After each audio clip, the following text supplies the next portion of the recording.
อนสายตาไหลไปบวนคืนแต่มีคำหนึ่งที่มันคงและยั่งยืน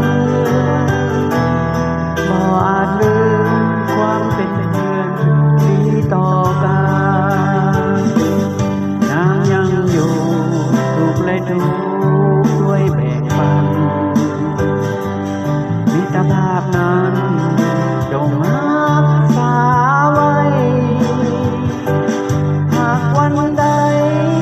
ล้มลงเพื่อนจงลุกสู้ใหม่เขาจะก้าวเดินไปพร้อมกันคำว่าเพื่อนนั้นคือความห่วงใยคำว่าเพื่อนจริงใจเสมอมาคำว่าเพื่อนบ่มีวันห่างลาทั่วดินฟ้าเพื่อนกันตลอดไป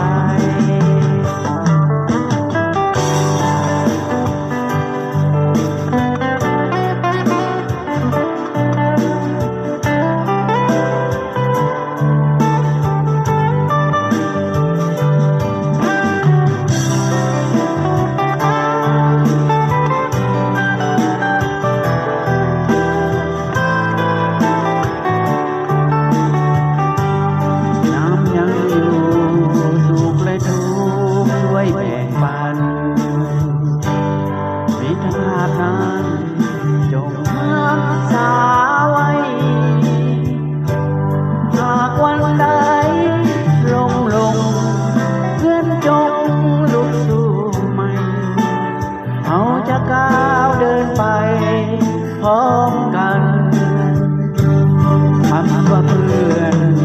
นั้นคือความห่วงใยคำว่าเพื่อนจริงใจเสมอ